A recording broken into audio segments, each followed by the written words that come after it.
공! 존경하는 대한민국 애국 국민 여러분, 사랑하는 해외 애국 동포 여러분, 이제는 저희가 절기를 마친 상태입니다. 결전만 남아 있습니다. 오늘 제가 드리는 말씀은 따로 편집이 돼서 수백만 단톡방 SNS 통해서 애국동지들과 해외 애국동포들께 전파가 될 것입니다. 우리가 지금까지 북한 공산 괴뢰 집단으로부터 엄청난 도발과 테러를 당한 것을 우리 국민들이 잊고 있었기 때문에 북한 괴뢰도당 김정은이한테 호감을 느끼고 호의를 느낀다는 이런 망발을 스스로 하고 있는 것입니다. 자, 저희가 1948년 8월 대한민국이 건국되기 전부터 이 북한의 공산주의 김일성 이 수개놈은 1948년 4월 3일 제주 4.3 사건을 시작으로 동년 10월 순천 여수 반란 사건을 일으키며 대한민국 건국을 부정하고 방해를 하였습니다. 그러나 대한민국의 힘에 의해서 그 반란은 모두 제압되었지만 불과 2년도 되지 않아 1950년 6월 25일 동족 상잔의 비극인 6.25 전쟁이 발발한 것입니다. 김일성 이놈의 야욕에 의해서 대한민국 동포들이 무려 300만이 사상을 하였고 온 한반도의 국토는 폐허가 되어 있었습니다. 그러나 다행히 미군과 UN 16개국의 참전으로 말미암아 한반도의 종전은 잠시 전쟁은 휴전이 되었고 대한민국의 38선이라는 금이 그어지고 한반도는 허리가 잘리게 되었습니다. 그 후로 북한 공산주의는 공산당들의 체제 속에 발전은 하는가 했고 대한민국은 박정희 대통령님이라는 영웅이 나타나서 산업화를 급속히 진전하고 있었습니다. 그러나 그것도 잠시 1968년 1월 21일 소위 1.21 사태입니다. 대한민국의 발전을 시기하고 호시탐탐 노리는 북한 공산괴뢰 김일성의 야욕에 의하여 박정희 대통령을 암살하려는 북괴 124 특수부대에 의해서 청와대 뒷산까지 31명의 공비가 쳐내려왔던 것입니다. 이름하여 김신조와 일당들의 공비들은 김신조는 체포가 되고 29명은 현장 사살이 되고 1명만이 북한으로 도주하였습니다. 또한 우리의 시민들과 경찰, 군인들 역시도 수십여 명이 사상을 나누는 이러한 엄청난 대가를 치렀습니다.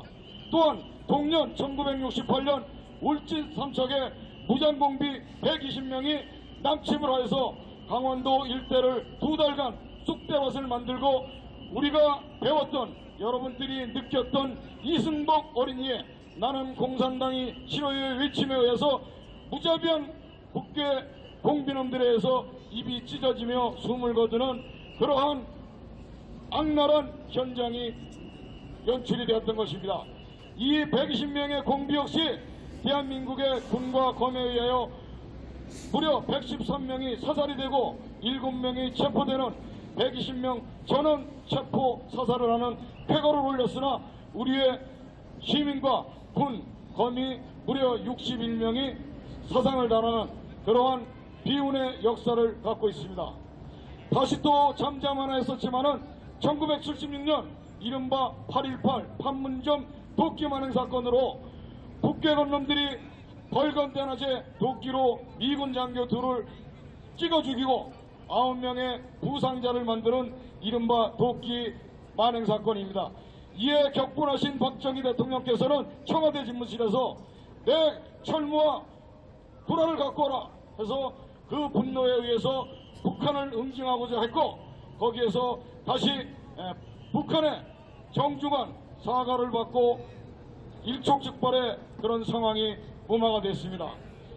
그 76년을 넘어서 드디어는 김일성 이놈의 야욕이 박정희 대통령님 서거와 더불어 광주에서 드디어 김일성 사주에 의한 폭동이 일어나고 다시 거기에 수백 명의 사상자를 내면서 전두환 대통령이 등장을 하고 풍란을 극복하는 계기가 되었습니다. 그러나 이런 계기로 인하여 김일성이는 더욱 전두환 대통령을 겁을 내고 미워하게 되자 1983년 드디어는 미얀마의 대통령과 일행들이 순방 중인 시점을 맞춰서 북계 특수군들이 폭약을 설치하고 미얀마의 아웅산 국립묘지에서 폭탄을 터뜨리며 전두환 대통령은 다행히 목숨을 건졌지만 우리의 국방장관, 그 다음에 경제수석 등 많은 인재들이, 관료들이 사망을 하는 이러한 불상사가 일어났던 것입니다. 우리 젊은이들이 근대사를 제대로 배우지 않았기 때문에 북한에 대한 분노를 느끼지 못한 것이지 이것이 83년에 끝난 것이 아닙니다. 1987년에 칼기 폭발 사건들이 인하여 대한민국의 국적기 대한항공 보잉 747기의 116명이 전원 폭발로 인하여 민간인이 사상하는 초유의 사태를 북한의 공작원 김현희와 그 일당들이 만들어낸 것입니다. 김현희와 주범은 체포되어 국내에서 모든 조사를 거쳐서 북한의 만행임이 만천하에 노출이 된 것입니다. 그리고 잠시 시대를 또 흘러갑니다. 드디어는 1999년 1차 연평해전이 이뤄졌고 2002년 한일 월드컵 과정 중에 제2의 연평해전으로 대한민국의 국군은 무려 6명이 사망을 하고 9명이 부상을 당하는 여러분이 아는 제2의 연평해전에 이르게 된 것입니다. 다시 이것이 끝이 아니고 2010년 3월 25일 드디어는 대한민국의 잠수함, 그 잠수함에 46의 대한민국 국군 용사들이 북계 폭침에 의해서 서해바다에 수장이 되는 이러한 악랄한 침략을 또한 받은 것입니다. 국민 여러분이 이 분함을, 원통함을, 분노를 폭발하지 않는다는 것이 이것이 더 이상한 국가가 아니겠습니까? 드디어는 세월호마저도 학생을 제물 삼아 기획살인으로 간주되는 곧이어 밝혀질 것입니다마는 이것으로 인하여 촛불과 횃불의 반란이 일어났고 대한민국은 적들의 손에 청와대가 넘어가는 이러한 현실의 사태가 된 것입니다. 이제 대통령 탄핵이 사기고 대통령을 파면한 게 불법이고 오구 사기 대선이 일어날 수 없는 일들이 일어나서 대한민국의 사기 공화국이 되었고 빨갱이 수괴들한테 정권이 찬탈이 된 것이 전 세계에 알려지고 대한민국 국민들은 분노를 감하지 못하고 있는 상황입니다. 이제 2년 동안에 우리 애국 지도자들의 연설과 근대사, 지금의 현실은 모조리 노출이 되었습니다. 지금 대한민국 광화문 한복판에 김정은을 찬양하고 김일성을 찬양하고 북계 인공기를 드는 박원순이라는 서울시장, 이 빨갱이놈이 수년 전에 외쳤던 진정한 자유민주주의는 광화문 광장에서 김일성 만세를 외치는 것이 진정한 자유민주주의라는 핵에 망측한 망발을 들어놓은 게 드디어는 현실이 되고 있습니다.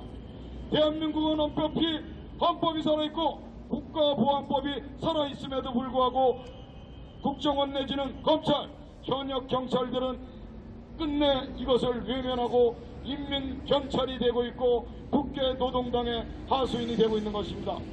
그래서 우리 태극기 의병만이 이 위태로운 적화되는 대한민국을 구할 수가 있는 것입니다.